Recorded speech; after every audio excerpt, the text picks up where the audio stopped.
And yeah. Recording in progress, yes.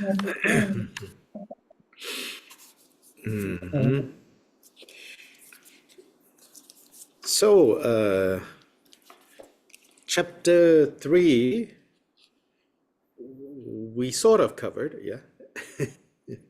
There's some Yeah.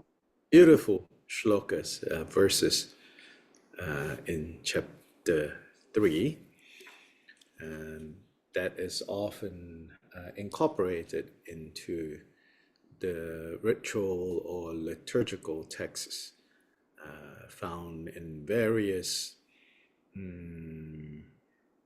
bodhisattva vow practices used in Tibet Buddhist communities.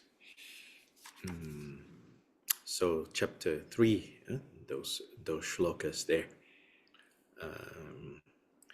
For example, like verse 26 in chapter 3. Today my life has given fruit. This human state has now been well assumed. Today I take my birth in Buddha's line and have become the Buddha's child and heir. In every way, then, I will undertake activities befitting such a rank, and I will do no act to mar or compromise this high and faultless lineage.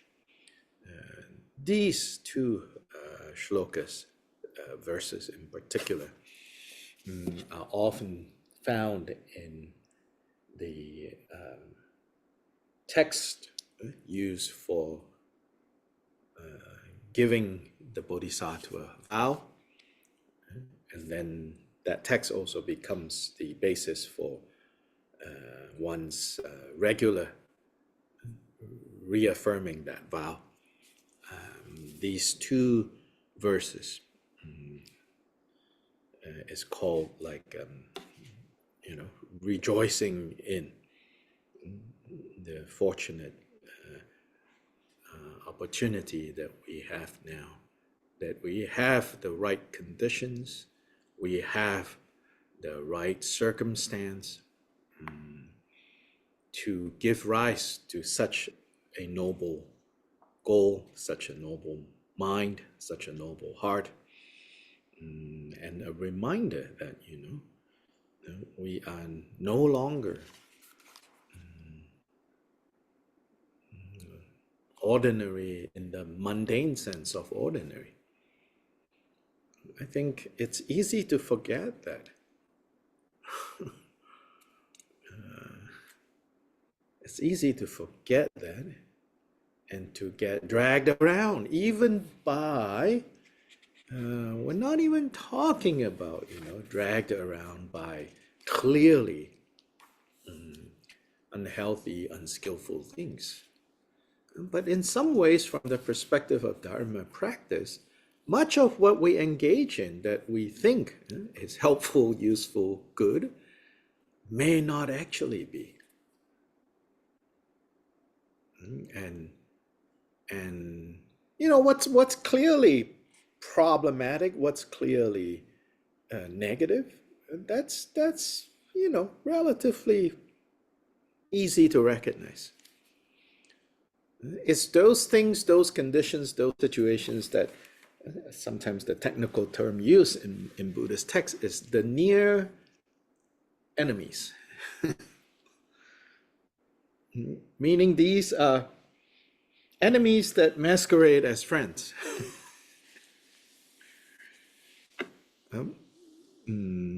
Which is talking about these conditions, these don't apply it to people so quickly, with regards to people, with regards to beings, no matter how difficult they are, we are to recognize as having been our kind parents at some point or another.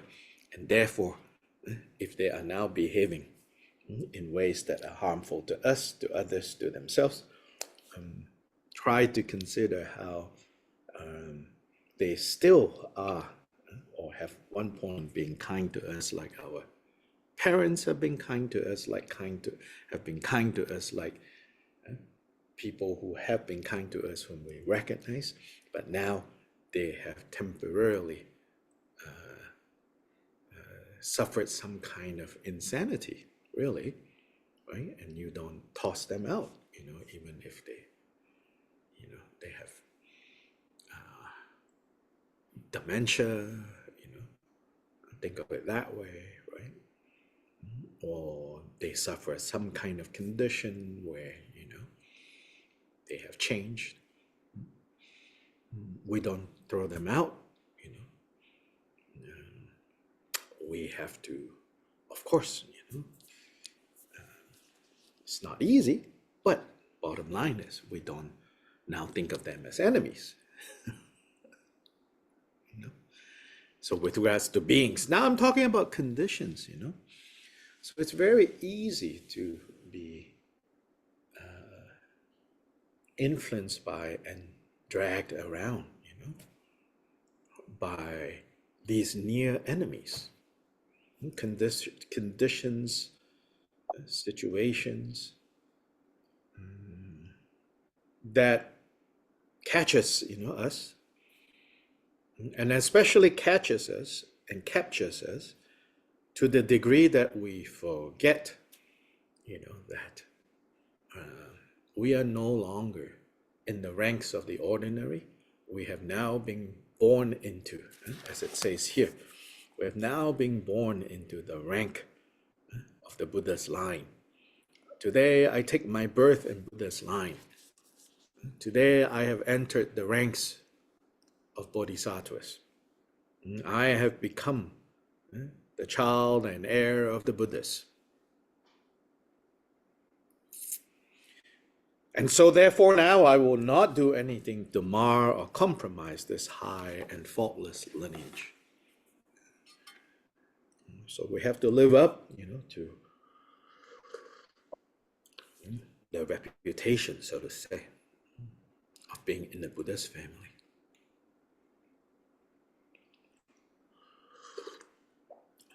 So for that, especially those of us attracted to Tibetan Buddhism and find ourselves practicing Tibetan Buddhism, we got to be careful, yeah? Don't get too excited over crazy wisdom and things like that. So much harm can come when we misunderstand crazy wisdom,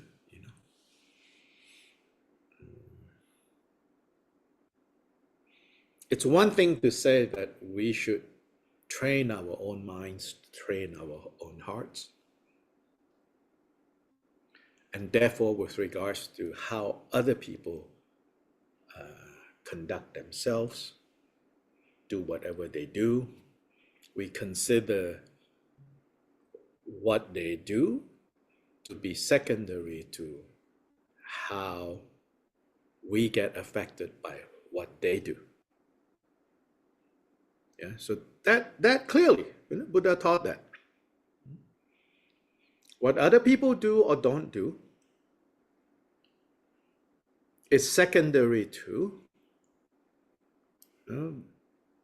how we are or are not affected by what other people do or don't do. It's secondary.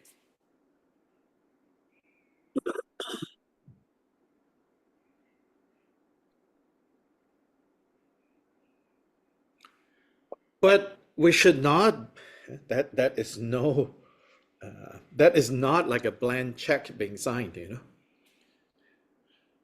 for especially those in the position of being teachers of the Buddha Dharma, doing whatever heck they want to do, and then telling, the students, telling people who learn from them, well, it's your perception.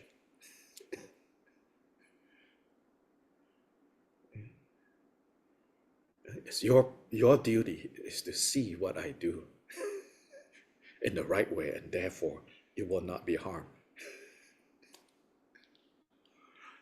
Buddha never taught that. It's a distortion of the teachings. So if you meet, come across things like that, just be a little bit careful,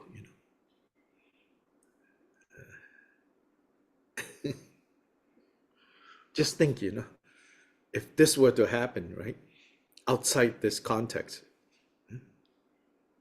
would you take it?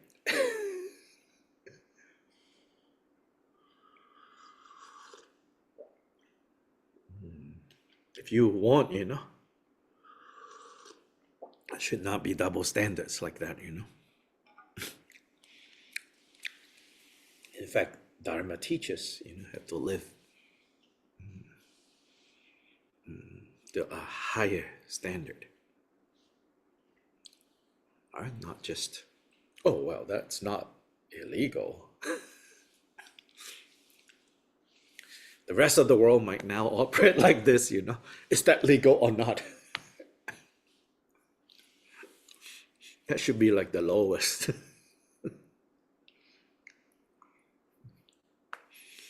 That should be the lowest level of consideration. Anyway,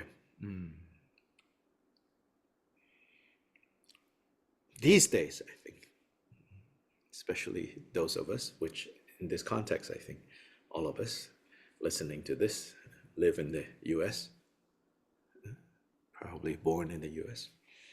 So this new next 4 years, be filled with a lot of conditions, arising. But if you have taken the Bodhisattva vow, don't forget. You don't quite belong anymore to this world.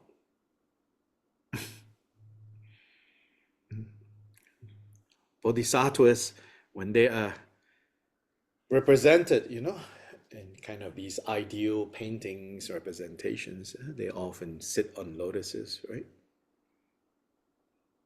And so the symbolism there is rooted, in the mud and the mire of lotus ponds, which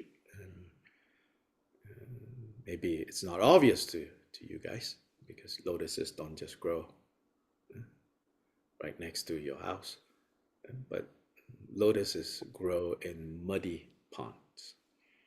And in the summer, especially in many parts of Asia, where they do grow, you also smell a stench of the mud and whatever else died there recently, But so beautifully, they bloom above the mud and the mire. And the leaves and the petals, though, existing in this muddy pond, never get stained by the mud. If there's any kind of even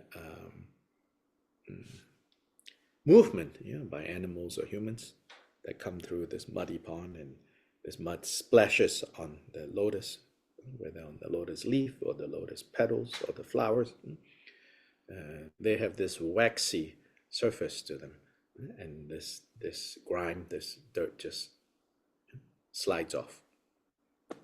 And so that's the symbolism there, why bodhisattvas sit on lotuses. And so each of us, should be like that lotus. Or the late Venerable Thich Nhat Hanh, right, famously say, no mud, no lotus, right? So we don't need to fear the mud. We don't need to wish that there is no more mud, but rather we recognize the mud for what it is, but remember not to be stained by. Remember that we have entered the ranks of bodhisattvas. And therefore, from that position, in every way, then I will undertake activities befitting of such a rank. And I will do no act to mar or compromise this high and faultless lineage.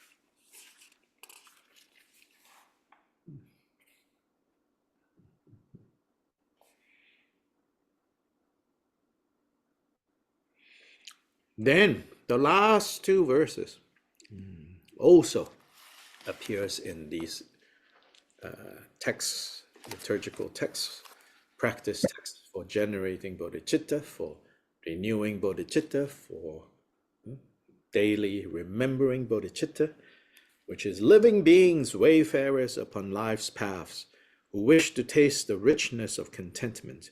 Here before you is the supreme bliss. Here, O ceaseless travelers, is your fulfillment. And so today, within the sight of all protectors, I summon beings, calling them to Buddhahood. Until that state is reached to every earthly joy, may gods and demigods and all the rest rejoice. So this is inviting others to be joyful. The first two shlokas is motivating, reminding ourselves to be joyful and to live up to our identity now as the children and heirs of the Buddhas. We have become bodhisattvas. And then the next step is to invite all beings to experience this joy. So what that means is, sometimes we should not be too stingy about the Dharma. It's not a call to us to now form, missions, to go missionize our neighborhoods, to knock on doors and bring the good news of Lord Buddha. But it is saying, when appropriate, or at the very least, don't hide, don't hide too much, right? Skillfully is the key term, share the Dharma. And then based on where you live, it may require that you not at all use any special terms, Buddhist buzzwords. You may have to find a different set of language to invite others to this contentment, to invite others to the supreme bliss that is before them. O ceaseless travelers, here is your fulfillment. I summon beings, calling them to Buddhahood. So that's inviting them to the ultimate freedom, as well as, and until then, until that is reached, to every earthly joy. So if, your circumstance in your life, you are involved in volunteer organizations, doing things to better our communities, to better the world and all that, do it with the bodhisattva motivation. And see it as a way to bring joy to others in the meanwhile, even if you're not able to bring them to the joy of Buddhahood quite yet. If in bringing joy to them in other ways, in other areas, you can do it by remembering this bigger joy that you wish for them, and then those little joys that we're able to bring to them carry, we say, the imprint and the blessings of this bigger joy. And so some connection is made. Buddha says actions are meaningful, meaning actions produce karmic results when they are actions that are carried out with intention. Yeah, with intention. What are actions that we call actions, but not really karmic actions? What are some examples? Sneezing.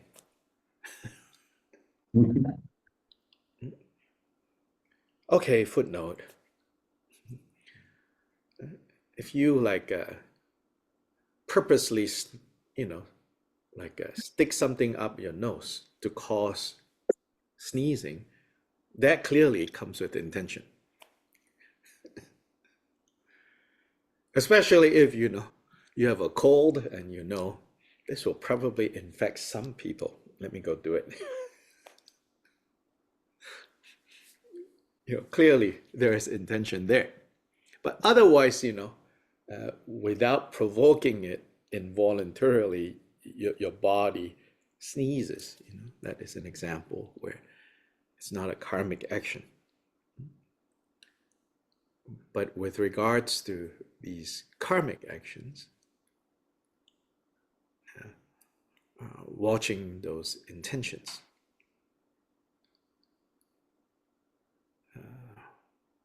So now I got lost. How did I get here? Just a test to see if you're paying attention, right? You remember how I got here?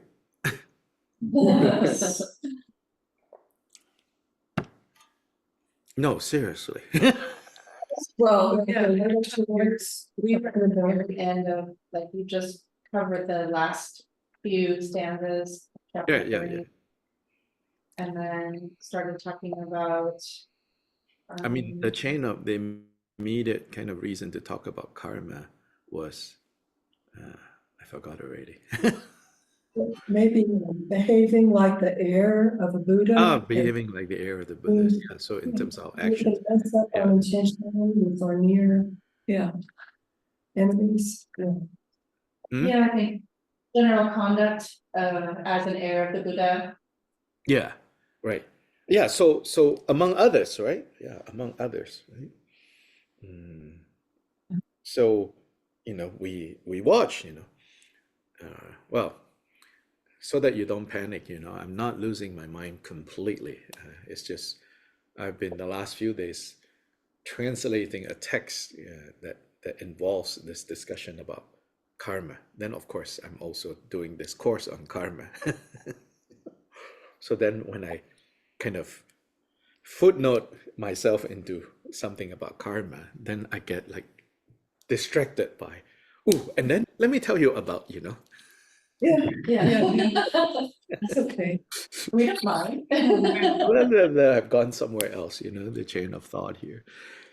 But yeah, so the the the short-term joys that we're able to bring to others, you know, when we're able to perfume them with the Bodhisattva vow, it's said that then the effects of that are different from if they are not perfumed by Bodhisattva vow. Perfumed, influenced by the Bodhisattva vow. Yeah, so it's in. So at the end of this chapter 3, are these two, just to highlight. Yes. Kind of, someone who's new to Tibetan Buddhism here. He's off camera though. Hi. So I was wondering, how would you like summarize the Bodhisattva vow for someone listening, hearing it for the first time? Yeah. Recognizing that we are, because of being under the power of delusion, and therefore living in this condition where our actions of body, speech, and mind under the power and influence of delusion primarily, but out of delusion, all the other what we call mental defilements or afflictive emotions or afflicted emotions have basically become the underlying forces creating the patterns of behavior in us. Recognizing that, understanding that, now we are determined to become free from those mental defilements, rooted in delusion, but manifesting in many ways that cause harm to ourselves, to others. So we are now resolved. We have some kind of certainty, I want to get out of this mess. And I understand how this mess came about, so I want to get out of this mess. Then, on the basis of that, also recognizing, now if I only think of this and then try to do this, limited to my own escaping and my own happiness and my own peace of mind, then it can actually never bring the kind of complete result of freedom from suffering that I was looking for in the first place. That I recognize that in order to accomplish this freedom, I have to think beyond myself and to bring in all beings.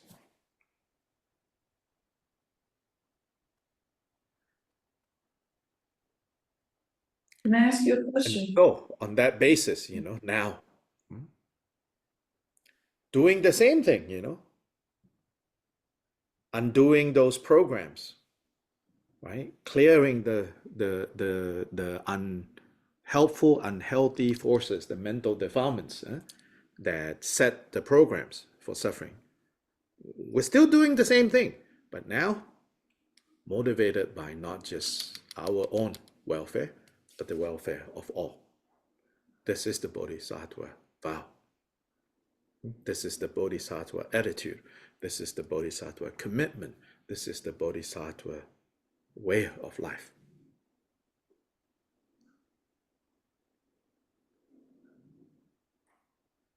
Thank you.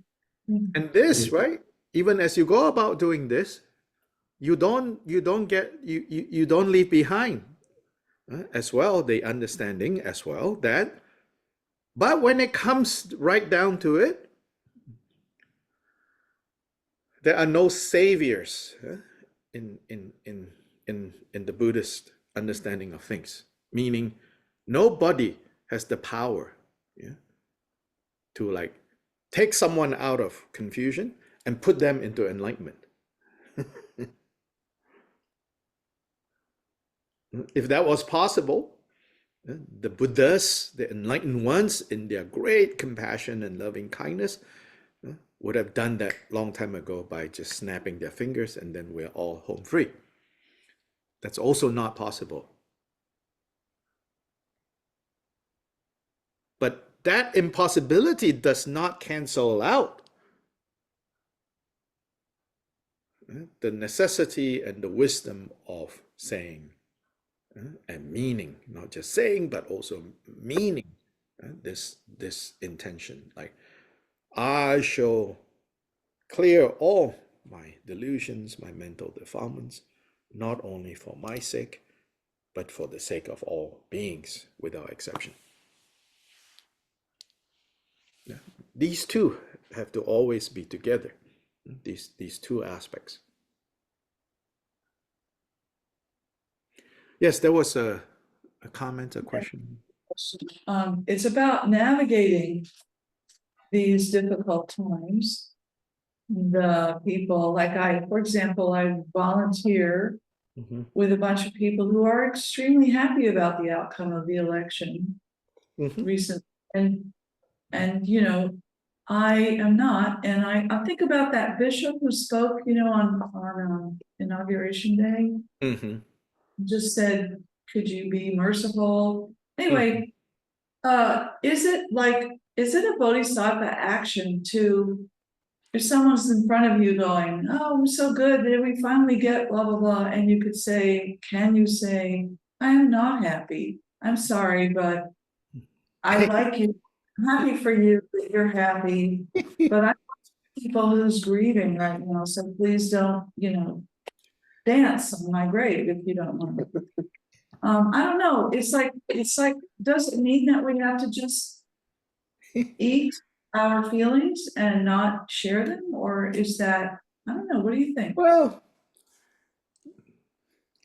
the people that went into the service, they sign up for a sermon. So what to say? Yeah, that's true. People you run into at the supermarket or where you volunteer may not have signed up for a sermon. So it can still be a bodhisattva activity, Yeah. but it takes skill, right? It takes skill. So then we won't know until we try and we navigate. So then when we try, I can guarantee you for the first, 26 times, Yeah. you will regret it. But don't give up your bodhisattva vow. Yeah. You will be discouraged. You will say, darn it, Yeah. why can't they understand? Or some of those 26 times you'll go, I should have said it differently.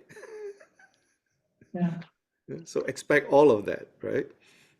And don't give up, but also, lots of skill to pick up. Be careful. Yes. Yeah. Yeah, lots of skills to pick up, to be able to do this effectively. So, mm, here's the thing. Let's before I foray into this, I want to say let's not get too into this, right? We want to come back to Shantideva, yeah. Okay.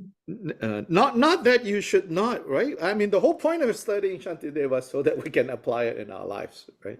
Yeah.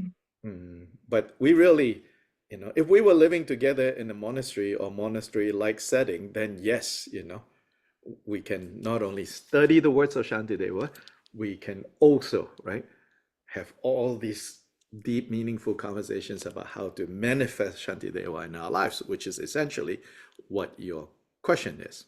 So I appreciate that. But then, of course, we only have an hour and a half each week. So what are we going to do? So I'm not saying don't try how to apply Shantideva in your lives, but unfortunately, we don't have that much time. You're left on your own for that.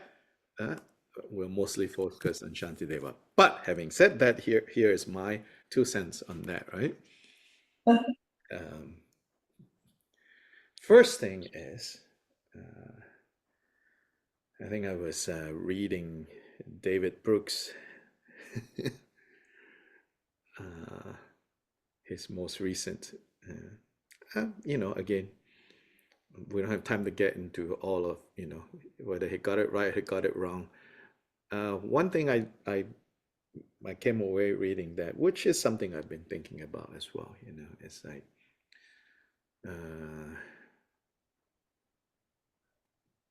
people who seem to be happy right now, I'm not saying David Brooks said this, but after reading that and then my own thinking about what's going on, I came to this kind of thought. People who seem to be happy now may be happy for reasons that are different from what I'm upset with.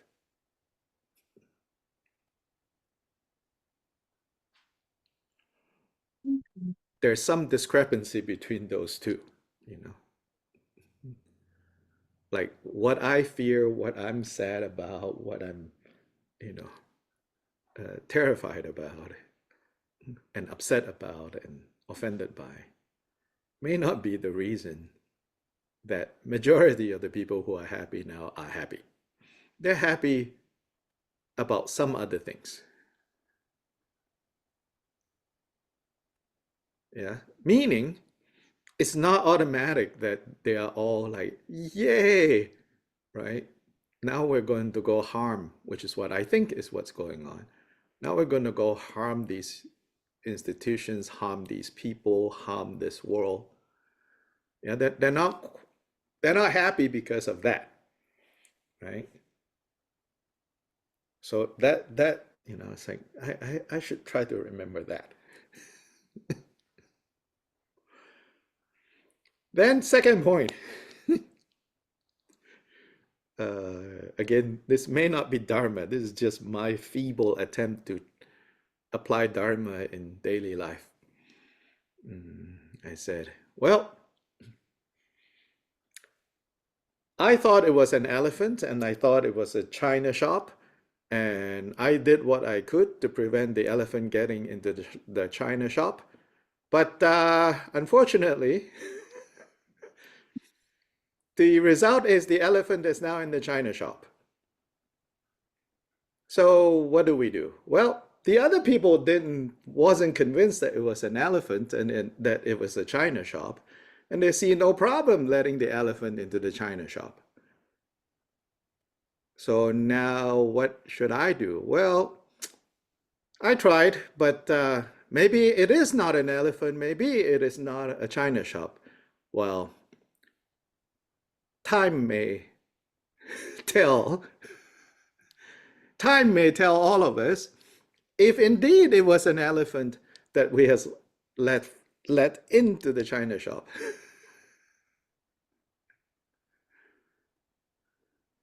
So, you know, let's see.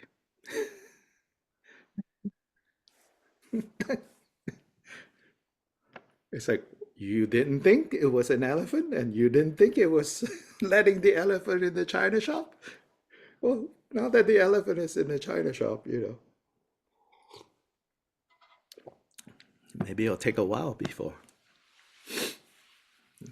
So that's my 2 cents. Thank you. Very helpful. Really. Take the long view.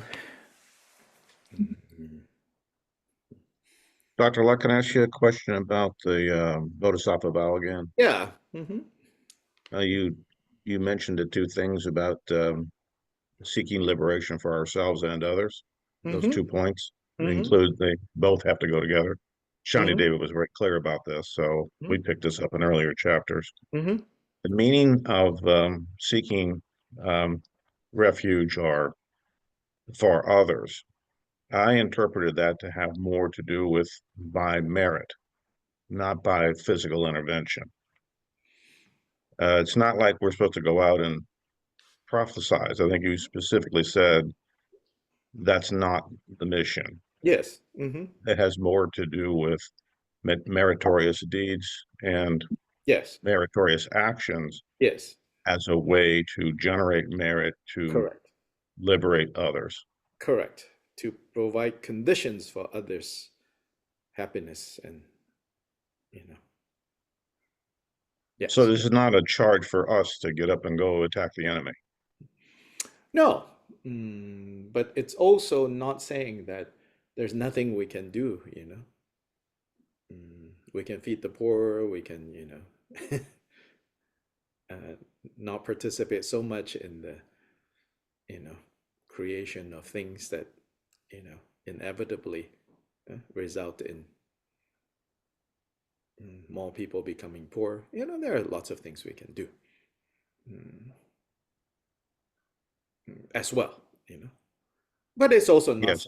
you have to do all of it, you know. We do But what- generating more fear and hatred probably is Yeah, not a very right, no. skillful response. right. So skill, you know, takes skill.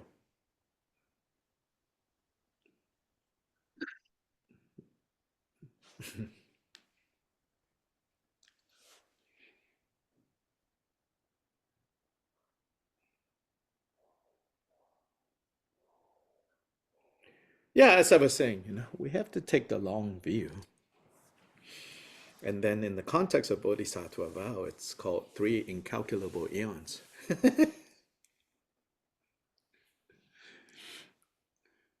Three incalculable eons.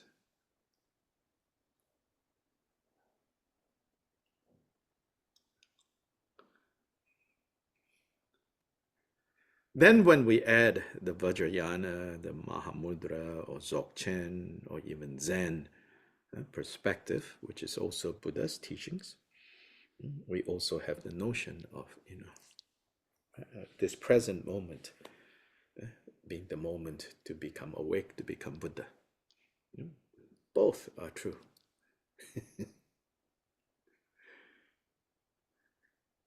Sometimes more skillful to say, to remind ourselves, 3 incalculable eons. Other times, this moment is the moment of waking up, and there's no other moment.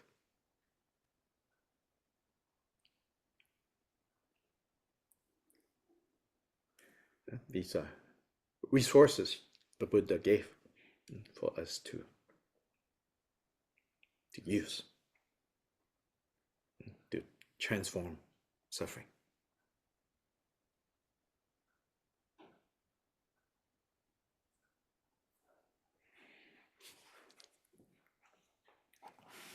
Dr. Lai, Mm-hmm. I guess more about this current situation and then connecting with what we're reading. Uh-huh. I've always loved these metaphors about what bodhicitta can do. Yes. They're beautiful. Universal bridge that saves all wandering beings. Yes. The mighty sun that utterly dispels. Yes. And so is it just, I don't know, I'm just wondering, just working to stay in an energetic state of bodhicitta Mm-hmm. when you're faced with those companions. Mm-hmm. Because the book seems to be saying bodhicitta, and we've studied that bodhicitta is fairly important. Mm-hmm. That love. Mm-hmm. I mean, it dispels the misty ignorance of wandering beings. Yes. Yes. Of course. And then if you look at the metaphors, as you said, they are all about, they're interesting, right? None of these metaphors here say, go fight. I mean, there are other places where it's like, fight the mental defilements, this and that. But when, if you look at the bodhicitta metaphors, it's all about easing other people's suffering, right? It's all about easing people's suffering, right? Including the people who are very happy now, Right. Yeah. easing their suffering. Rather than, hey, you should not be so happy because many people are suffering from your happiness now. That's not easing their suffering either, Which is different, like I said, I fully the sermon, it's like, well, you went in for a service and a service involves a sermon. So that's her right. That's her duty. You don't like it? Well, suck it up.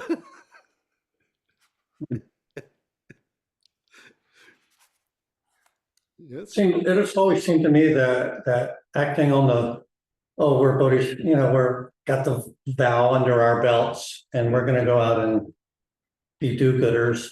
And that's so fraught with danger, because in terms of if we are taking a long view of things, we really don't know whether our actions are going to be relieving people of their suffering or not, or encouraging them.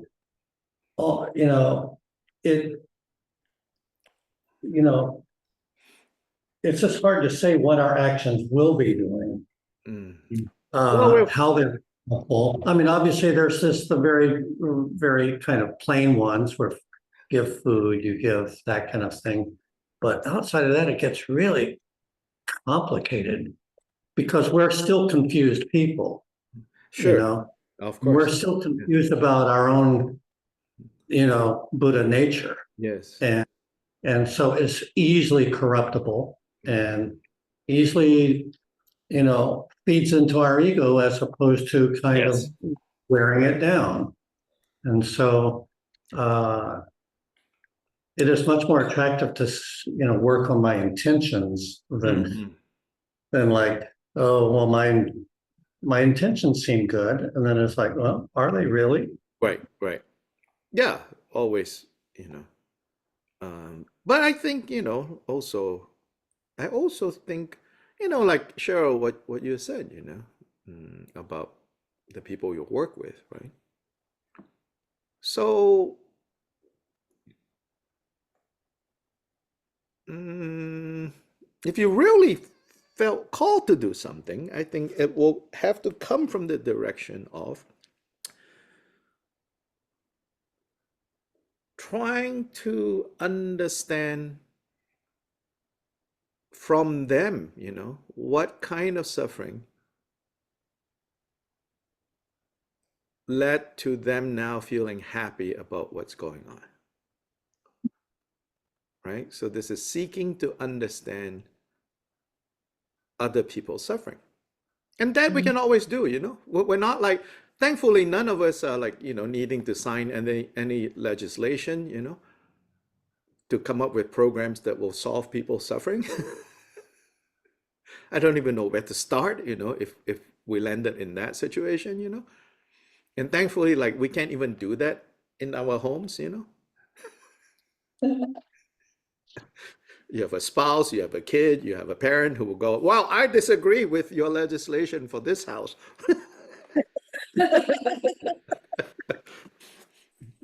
I think we should only have one ice cube for the, orchid and not three.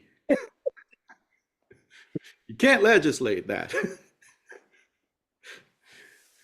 So thank goodness, most of us, aren't at all in that position, in that sense of thank goodness, But I think what we can do, if we are called for, if we are called to, if we feel like, there's something I have to do here, I think maybe start with like,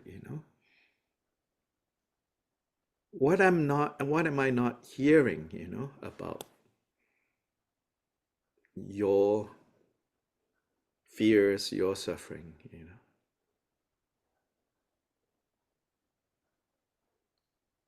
And then maybe, gaining some insight there can then guide us to, well, so what's a way to, right, bring them around to seeing that other people are also suffering.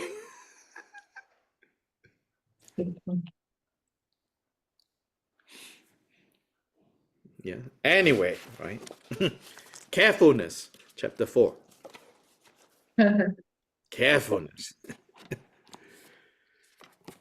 The children of the conqueror who thus have firmly grasped this bodhicitta should never turn aside from it, strive never to transgress its disciplines. Whatever was begun without due heed, and all that was not properly conceived, although a promise and a pledge were given, it is right to reconsider. Shall I act or not? Yet what the Buddhas and their heirs have scrutinized in their great wisdom, I myself have probed and scrutinized. Why should I now procrastinate? So this is to say, don't rush into, oh, Bodhisattva vow! Because in some ways, right, that appeals to our ego, right? The secret Messiah complex that we all have.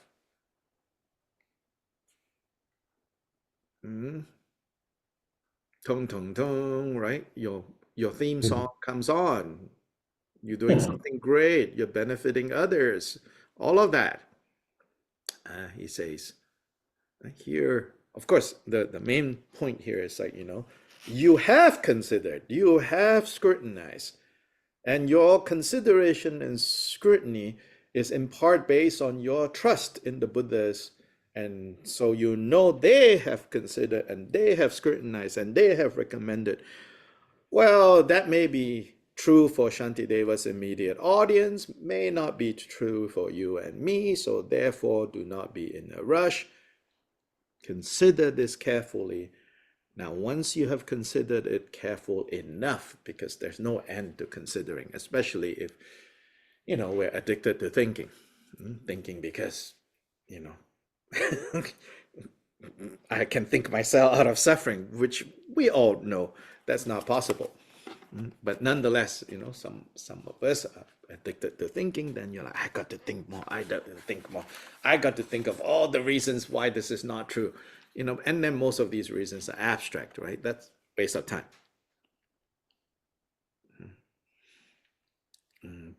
But nonetheless, probe and scrutinize. I myself have probed and scrutinized, and now I have come to the conclusion that this is the right way to go. Now, once you have decided that, and therefore gone through the ritual ceremony described in chapter 2 and 3, with those beautiful verses, now I should not procrastinate. For if I bind myself with promises but fail to carry out my words in deed, then every being will have been betrayed. What destiny must lie in store for me? Scary stuff here. But again, Shantideva's immediate audience is actually, he taught this to his fellow monks enrolled in one of the greatest kind of universities that existed in the world, called Nalanda. So he's preaching to the convert, so to say, preaching to the choir, so to say. Although these days people pay hire choirs to sing, so I don't know if that expression works anymore. The music minister, is just someone paid to. Anyway, he's preaching to these monks, so he's like, in some ways, right? Like, he knows what will get them going, right? So he says, now you all macho,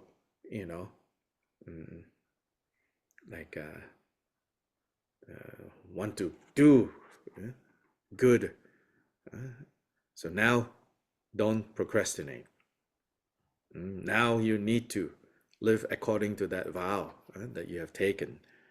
If in the teachings it is said that those who in their thoughts intend to give a small and paltry thing, but then draw back, will take rebirth as hungry spirits, how can I expect a happy destiny if from my heart I summon wandering beings to the highest bliss, which is what we did in the last 2 verses, but then deceive and fail them?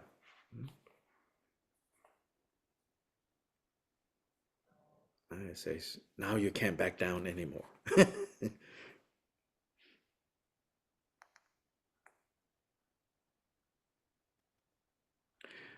Verse 7 is like a footnote. As for those who, losing bodhicitta, lead others nonetheless to liberation, karmic law is inconceivable and only understood by the omniscient, meaning the Buddha. So he is addressing something about, and there's a footnote that explains this, but you have to kind of understand, right? Shantideva is talking to his fellow monks, right? So he knows what they're thinking, So he say, I know.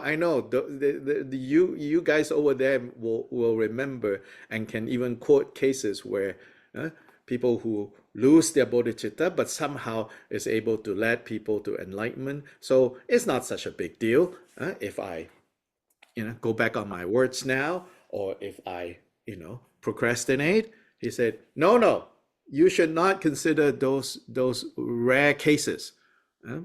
He's saying, "Hmm, those are so rare, and there are things going on that you don't understand." Basically, that's what he's saying. So don't cite those examples to say, it's okay if I go back on my word. It's okay, if I procrastinate this.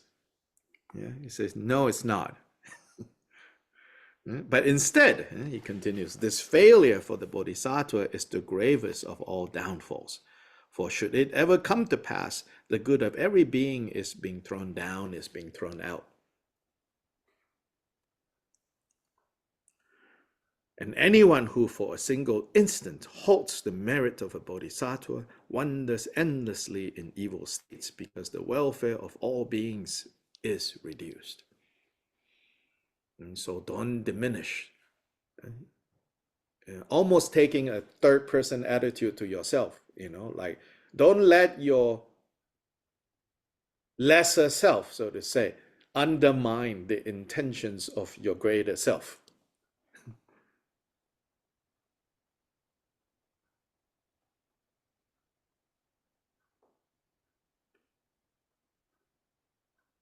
Destroy a single being's joy and you will work the ruin of yourself. No need to speak of bringing low the joy of beings infinite as space itself. Right? Again, right? You pledge to bring joy to all beings, to bring happiness to all beings. You pledge that. Now, if you give up that pledge now, that is essentially saying, I'm going to throw out the joy of beings. Don't do that, he says. And those who circle in samsara, mixing powerful downfalls with the powerful of bodhicitta back and forth, will long be hindered from the bodhisattva grounds. And you won't get to where you said you were going to get. If on the one hand you say, I want to get there, on the other hand, you are backtracking, then back and forth and back and forth, this is not going to work. It's like, I am going to scale this mountain, and for every few feet you get up, deliberately, you fall back down. Back and forth, then a complete waste of time.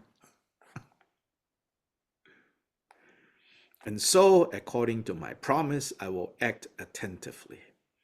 From this day forth, if I now fail to strive, I'll fall from low to even lower states.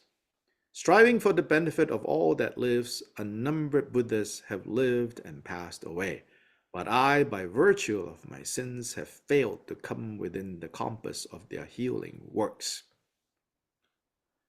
We've talked about this translator's choice of words. So since he deliberately used that word, maybe we can still argue with that if that is a good word to use.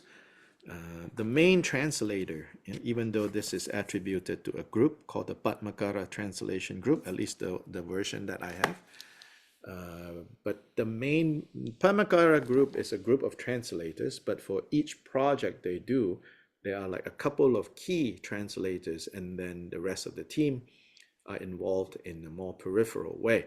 So the main translator of this version is a former Jesuit or Benedictine monk, I think, who converted to Buddhism and did retreats, under the previous Khyentse Rinpoche. So I've heard interviews with him where he defended his choice, because he says all the other words that people tend to use is making light of the weightiness that Shantideva intends in this text.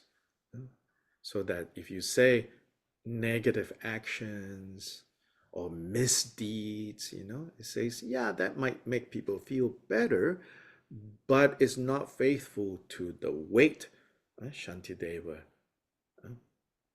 is clearly wanting to emphasize here. Yeah. So if we can bracket away Judeo-Christian or primarily Christian notions of sin and redemption of sin and atonement of sin, which is a lot, right, to bracket away. But you have to, because there's no atonement of sins in the Buddhist context. There's no redemption of sin. To sin is to sin against someone. Here, we're not talking about that. If anyone, it's against yourself. Meaning, you build up these negative patterns of behavior. You write and feed negative programs, programs that continuously produce suffering. And when you suffer, at the very least, people around you suffer. And then when people around you suffer, then people around them suffer, and then blah, blah, blah, blah, blah. Right? So that's what we're talking about here. Yeah.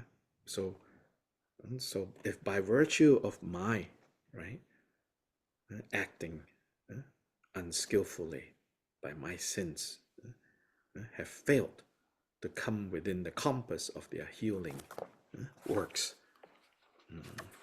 So this, there's a footnote for this.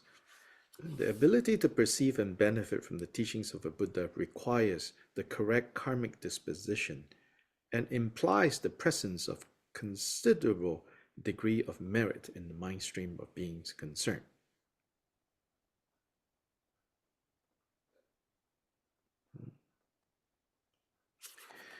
And so, it's no chance or coincidence, that we have interest in the Dharma, because it takes a lot of merit. And we have that merit, so don't squander that merit. So here he warns, if you continue to kind of use up the merit to be exposed to the teachings, and then yet stubbornly, even though you made some decision, but you entertain doubts, right, that are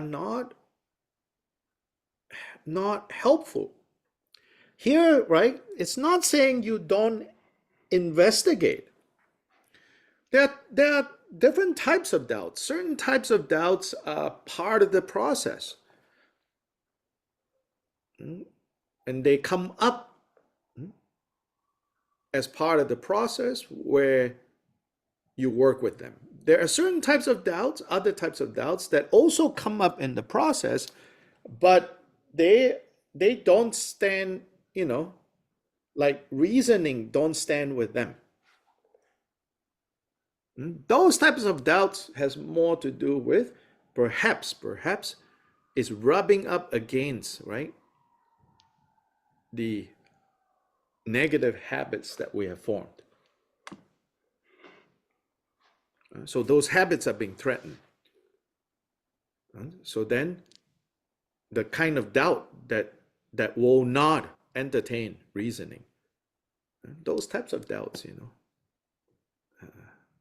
if you keep feeding them, they will derail you.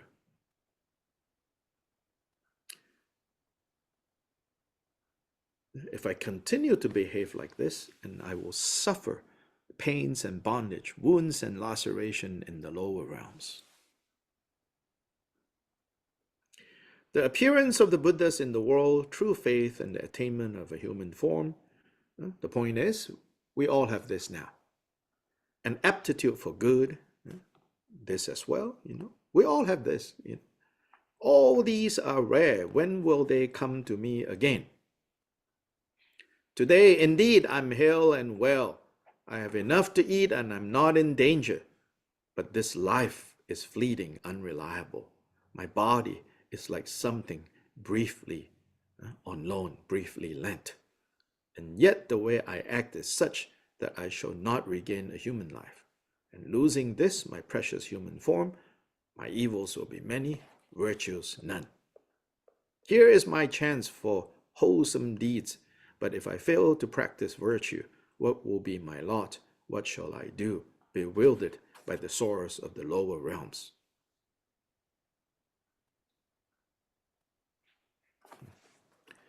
Never there, in the lower realms, performing any virtue, only ever piling up my sins, and for 100 million ages I'll not even hear of happy destinies.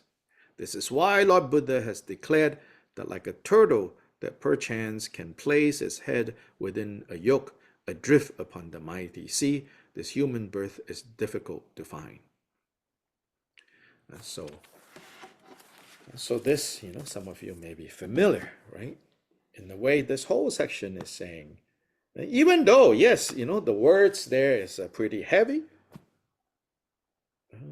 but again, for Shantideva's original audience, this is standard, right? He's reminding them, and he's using stronger words to bring home this more basic point, which is you have gained such an amazing opportunity to jailbreak samsara, to jailbreak confusion, to jailbreak bondage, to jailbreak suffering. Why are you squandering this? Why are you not, grabbing this opportunity and jailbreak?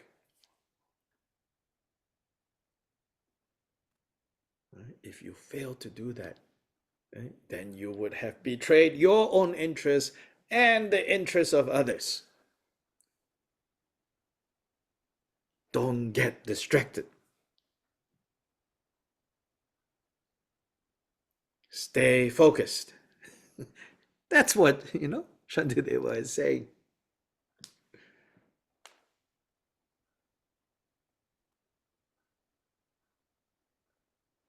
Carpe diem.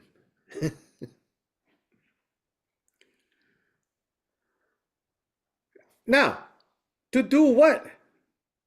Again, right? Yes, to fulfill your bodhisattva vow, but then see in the proper understanding, right? In the way it's taught, which is not necessarily the way we hear it or we have heard it, we think, oh, yes, now let's rush out to go save the world. No. The next two chapters, this chapter and the next chapter, is now turn inwards to hone in the skills of carefulness and introspection.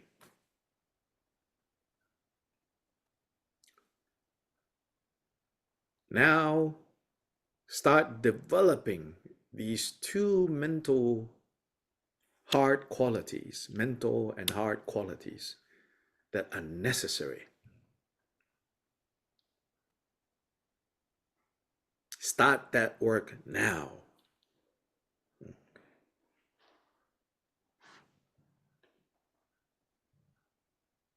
And so there is a process that leads to the ability to be good to others for others. There is a process. Often we miss this part, We're just like, I want all beings to be free from suffering. Then we go to all beings and we say, so now listen up.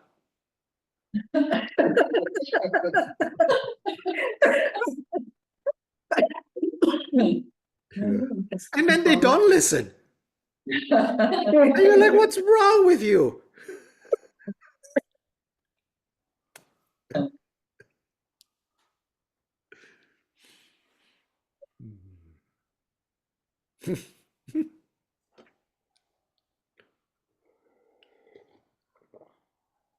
Right?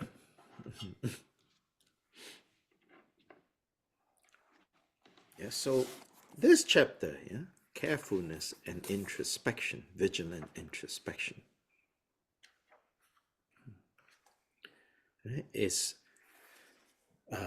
calling our attention to, before we can do the other things, such as cultivating endurance, cultivating diligence, meditative concentration, and wisdom, and, you know, cultivating all the skillful states of mind and the corresponding skillful speech and the corresponding skillful actions before we can be effective in those things. These two qualities of heart, qualities of mind, called carefulness and introspection, we need to work on that. So these two chapters, after the, don't, and don't cause embarrassment to the Buddhas, don't give up the promise you have given. Don't squander away your good fortune, although after all those scoldings, Mhm. It's about, right, cultivating carefulness and introspection. Does anyone have different translations so that different terms are used for these two chapters? Might be useful to see what others are offering for the title of these two chapters.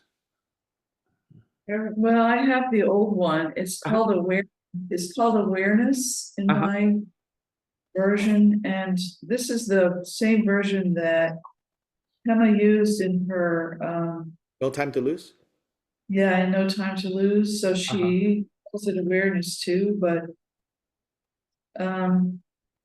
So carefulness is translated as awareness? awareness, but actually she says that the word in Tibetan is Pagyu, Pagyu, and that is frequently translated as attentiveness or carefulness or heedfulness, Heedful, yes. heedful, Yeah. consciousness, Conscientiousness, right. yeah, conscientiousness, but this version uses awareness. Uh-huh. Uh-huh. So attentiveness, conscientiousness, carefulness. So being attentive, I think that's good. Yeah, being attentive, being careful, being so attentive, careful, right? It's a sense of like how to really take care of something precious. And what is this precious thing? This precious thing is this vow, this determination that we have given birth to, this child. We need to care for it. We need to be attentive to how we are doing things that may harm, this commitment.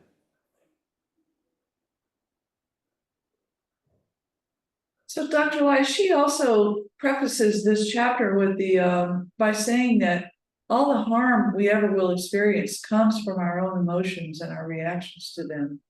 Mm-hmm. So our kleshas Yeah, are the point, of course. are the danger. Yes. And so, Mm-hmm. so the attentiveness and all of that is being willing to grow and experience and relate to those kleshas. Yes. That's her whole chapter on this is mindfulness of that. Right.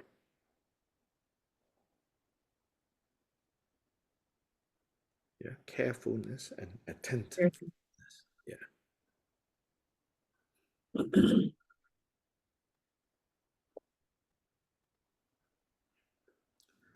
Yeah, so anyway, any questions, comments?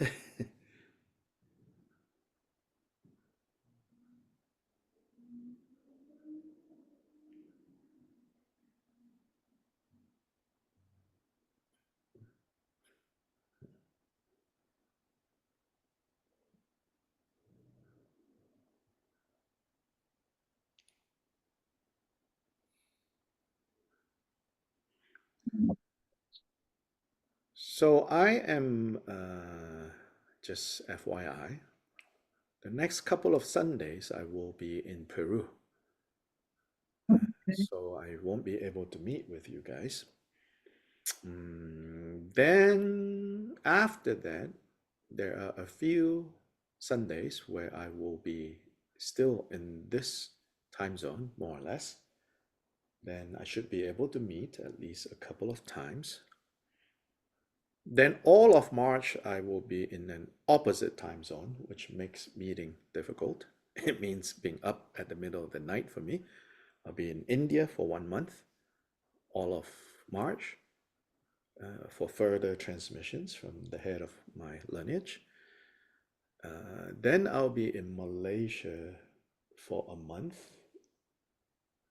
Well, yeah, sort of Malaysia. Actually, Malaysia, China, Indonesia for a month.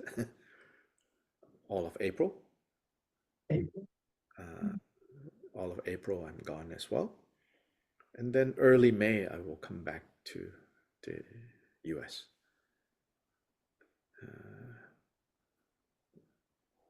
If the laws have not changed so much that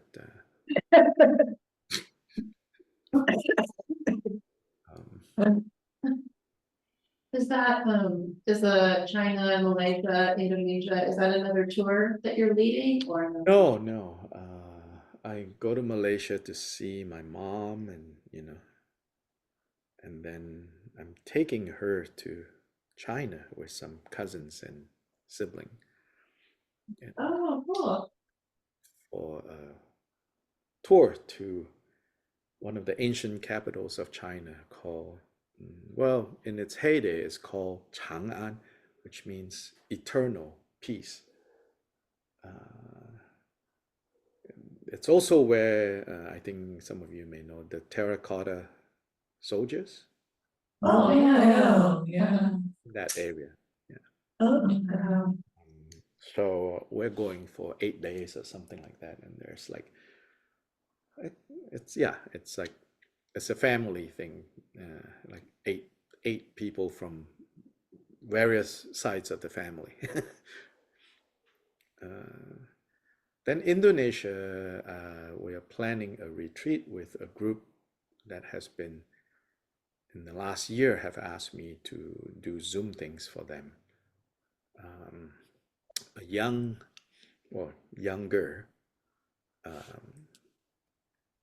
Indonesian doctor trained in both Western and Eastern systems of healing.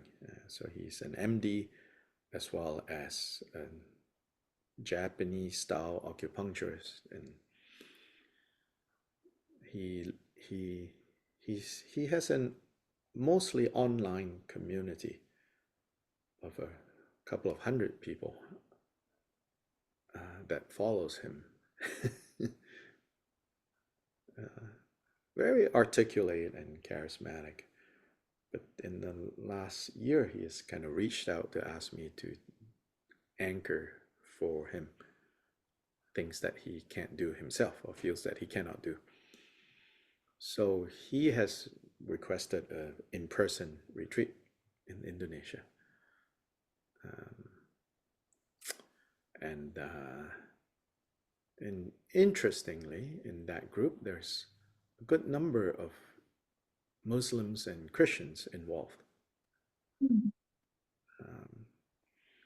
So when I teach that group, I see, on Zoom, Muslim women with head coverings, and I mean, receiving transmission in medicine Buddha mantras. I don't know what's going on, but Interesting. we don't have a problem, like we as in Buddhists, we don't have a problem with that. Well, do their community have a problem? Well, that's not my business. That they have to figure out that side. Yeah, so then I'll be back most of May, and then I'll be around most of June, and then a couple of weeks towards the end of June and early July, I'll be back in Peru. And then mostly here. You're coming here in July, aren't you? Correct. That will be after Peru. So the last, do you know which weekend you want to come yet? It will be towards the end of July. Because after Peru, I may have to go to Ecuador. And flying to Ecuador and Peru involves going in the direction of Atlanta and Dallas. So that makes it a good kind of hop off point. You know, that I'll come back up and hop over to Little Rock. I have you penciled in on the 25th, 26th, and Yeah, 27th. that sounds Yes. about right. That will give me enough time to Okay. finish Peru, go to Ecuador, try not to get kidnapped or killed, Yes, try that, come please. to Little Rock. Ecuador has become very dangerous. Complete change from when I used to go annually. But unfortunately, during the pandemic, some of the cities, and one of them is the one that I always go to because there's a center there, Guayaquil, which is this port city, has been completely taken over by the drug cartel from Mexico. People are even afraid to go to work and to go to center meetings like you guys. Like no exaggeration. But things are getting better, they say. So they're like, can you come? Whoa. I don't look like I'm worth kidnapping, so hopefully. Yes. Yeah. Not worth much to ransom. So should be fine. Anyway, so that's the plan. Okay, Should be fine. thank you. Yeah. Well, thank you for joining Yeah, us. Yeah. that's great. Thank you so much. So we see, you know, what we will do in July. I have no idea. Yeah. Right? So just so that you all know, you know, we're always having these conversations with Melissa, with Cheryl. It's always a balance between doing something that will attract, you know, good number of people so that, you know, more people can access the Dharma. More people can look into what's going on at EBS. Then there's also the, you know,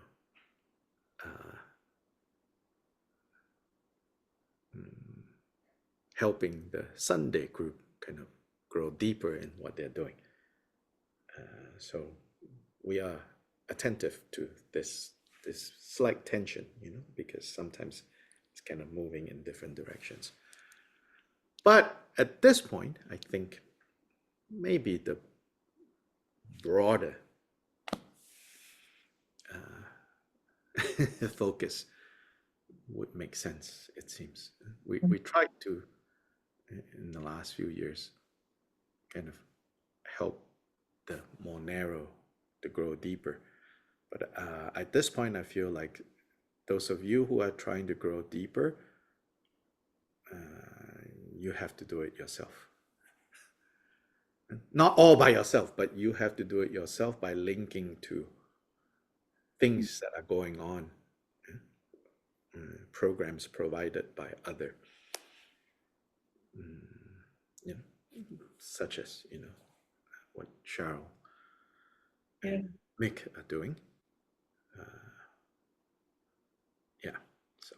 The other thing is, since the election, just like last time, in 2017, EBS is experiencing a surge of interest. Refugees. Refugees. It's not as big this time as last time. But it's, so it is a good time. You know, there are a lot of new people turning up in Yes. our various programs, and it's good to be able to speak to them. at where they're at, which is like, oh, what do we do? Help. Yes. Yeah, so, yeah. So maybe Anyway. in some ways it's become easier to decide what we're going to do. Yeah. So we'll choose some nice title and then I will just say what I always say, so. That's right. That's what we're hoping. Yeah, don't let the word out though. We want you to be you, No, I mean, basically, no matter what the title, I'm always saying the same things, so.